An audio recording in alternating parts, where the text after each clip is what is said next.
இது தொடர்பான ஒரு அரசியல் வறுமையை இது காட்டுதா?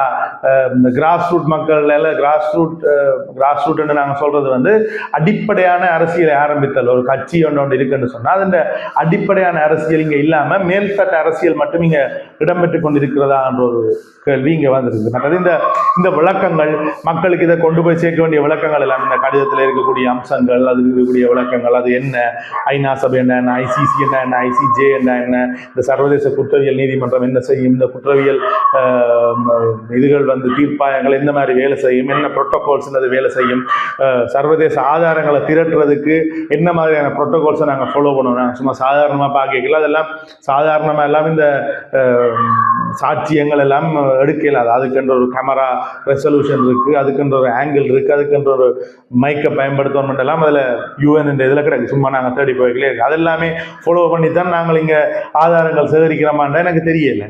ஃபோனில் பிடிச்சு கொண்டும் ஆதாரங்கள் நாங்கள் சேகரித்து கொண்டு இருக்கோம். அப்போ ஒவ்வொன்றுக்கும் ஒரு புரோட்டோகால்ஸ் இருக்குது. அந்த புரோட்டோகால்ஸை எங்கள் அரசியல் கட்சிகள் எல்லாம் ஃபாலோ பண்ணுதா இல்லையா என்பது தொடர்பான நிறைய கேள்விகள் எங்கள் மத்தியிலே